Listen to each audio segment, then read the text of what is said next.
आप देख रहे हैं न्यूज इंसाइडर के साथ प्रोग्राम स्पेशल रिपोर्ट, जिसमें दिन भर की अहम खबरें पहुंचाएंगे आप तक। मेंबरान पार्लियामेंट आगा सैयद रुहुल्ला मेहंदी ने कौमी निशान के तनाज़ा के बाद हिरासतों की मजम्मत करते हुए उसे ऑपरेशनल इंतकाम दिया करार। नेशनल कॉन्फ्रेंस के सीनियर रहनुमा और मेंबरान पार्लियामेंट आगा सैयद रुहुल्ला मेहंदी ने दरगाह हजरत बल में हुई हलाकत हाजरा के सिलसिले में पुलिस के हाथों गिरफ्तारियों पर गहरी तशवीश का इजहार किया। अपने बयान में मेंबरान पार्लियामेंट रुहुल्ला ने कहा कि वो इस बात से दिल बर्दाश्ता हैं कि तकरीबन 30 अफराद को दरगाह हजरत बल के वाक़े के बाद पुलिस ने गिरफ्तार कर लिया है। उन्होंने इस इक़दाम को ऑपरेशनल डिस्ट्रीब्यूशन यानी कि इंतकामी कार्रवाई करार दिया है और इसकी सख्त मजम्मत की है।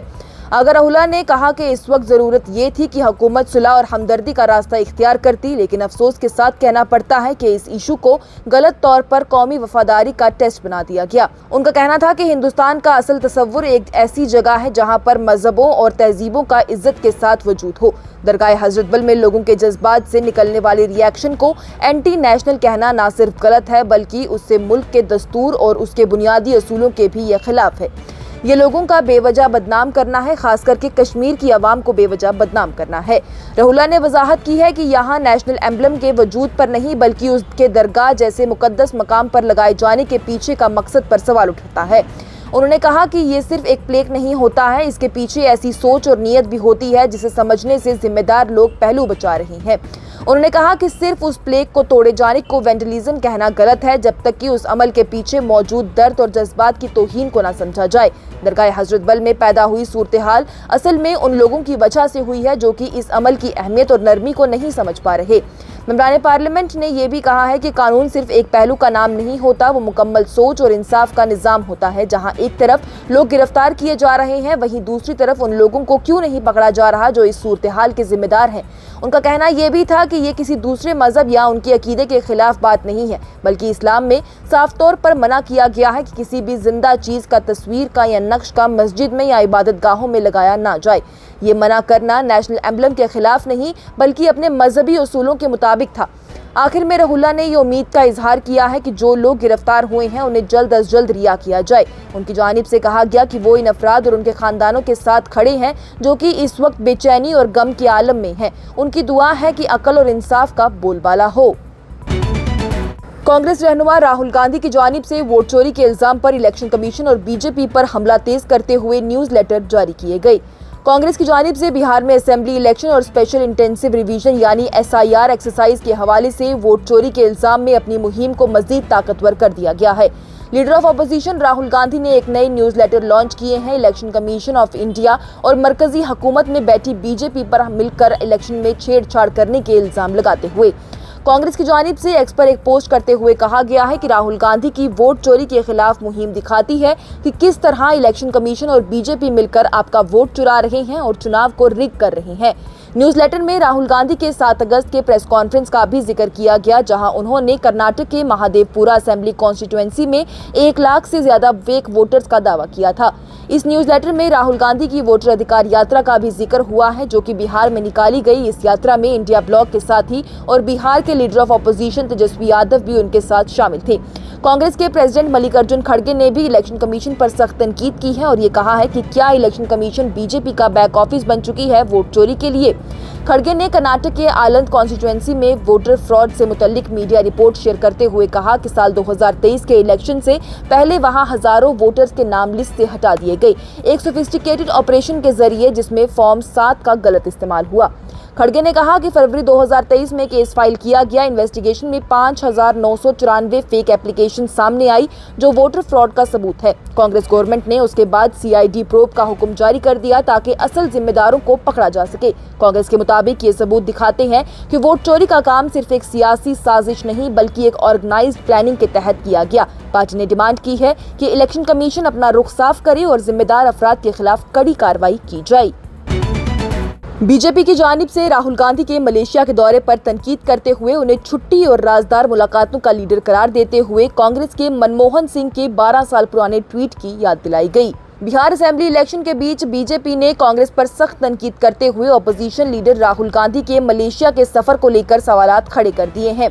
बीजेपी के आईटी सेल के चीफ अमित मालविया ने कहा है कि जब बिहार के लोग असल मसाइल से जूझ रहे हैं तो कांग्रेस के युवराज छुट्टी मनाने निकल गए हैं। मालविया की जानिब से सोशल मीडिया प्लेटफॉर्म एक्स पर लिखा गया, लगता है बिहार की सियासत की गर्मी और धूल कांग्रेस युवराज से बर्दाश्त नहीं हो रही, इसलिए वो एक ब्रेक लेने के लिए मलेशिया चले गए हैं, या फिर ये कोई और राजदार मुलाकात है जिसके बारे में किसी को पता नहीं चलना चाहिए। उन्होंने ये भी कहा कि राहुल गांधी सियासत से ज्यादा गायब होने और छुट्टी मनाने में महारत हासिल कर चुके हैं। अमित मालविया ने एक पुराने ट्वीट को भी याद दिलाया है जो कि 12 साल पहले मनमोहन सिंह के दौर में पीएमओ के ऑफिशियल अकाउंट से किया गया था। उस ट्वीट में कहा गया था कि मैं कांग्रेस पार्टी के लिए राहुल गांधी की क़ियादत में काम करने को तैयार हूं, मनमोहन सिंह। मालविया ने इस ट्वीट का हवाला देते हुए कहा कि अगर पीएमओ को खुद ऐसे बयानात देने पड़ रहे हैं तो उस वक्त असल हालात क्या रही होंगे।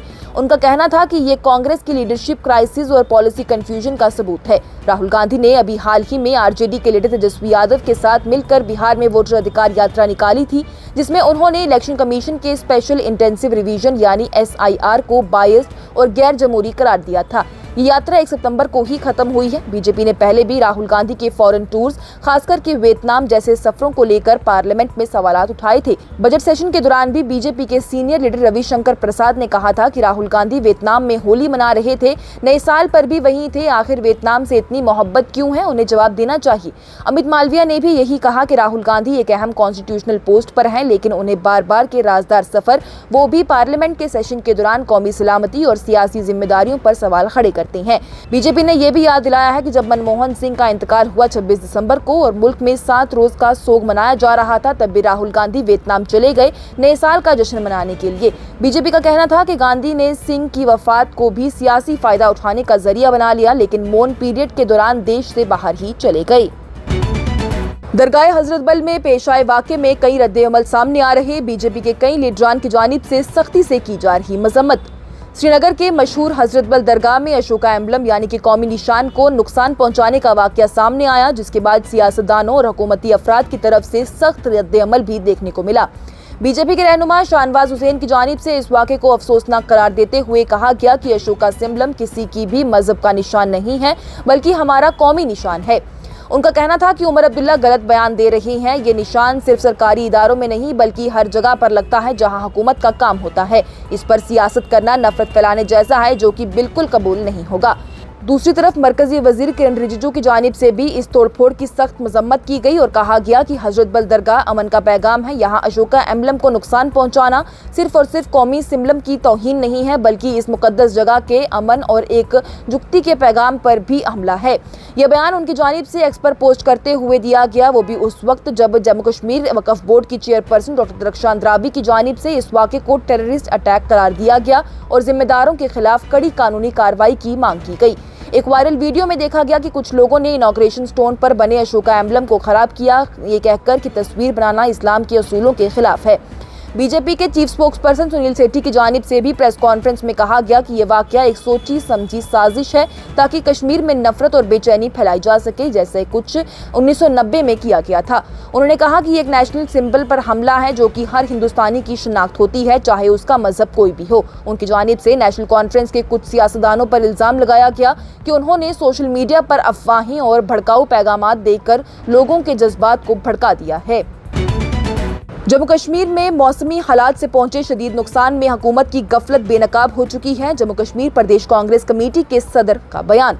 कांग्रेस के सीनियर लीडर और जम्मू कश्मीर प्रदेश कांग्रेस कमेटी के सदर तारिक हमीद कर्रा की जानिब से इतवार के दिन मीडिया से गुफ्तगू करते हुए जम्मू, पुंछ राजौरी, पीर पंजाल, चनाब और कश्मीर वादी में हुई तबाही पर गहरे दुख और फिक्र का इजहार किया गया। उन्होंने उन तमाम घरानों से ताज़ियत का इजहार किया जिन्होंने इस आफत में अपने प्यारों को खो दिया।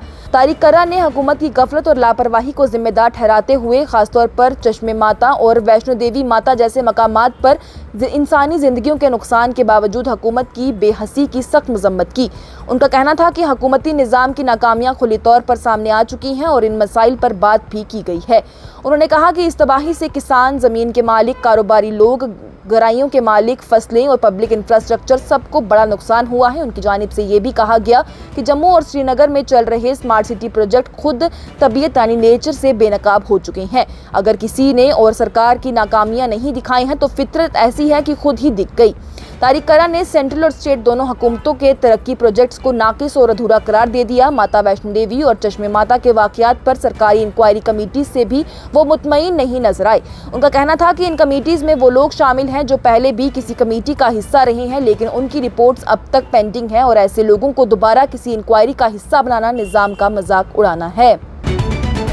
और श्रीनगर हवाई अड्डे पर 340 किलोग्राम बगैर लेबल और ब्रांड के गोश्त को किया गया जब्त। श्रीनगर एयरपोर्ट पर फूड सेफ्टी डिपार्टमेंट और सेल टैक्स डिपार्टमेंट की जानिब से एक मुश्तरका ऑपरेशन के दौरान 340 किलोग्राम से ज्यादा बेलेबल गोश्त की खेप को जब्त कर लिया गया है। ये खेप एयर कार्गो के जरिए श्रीनगर के एक डीलर के नाम से भेजा गया था, लेकिन इस पर किसी किस्म की कोई भी मालूमात या लेबल नहीं था।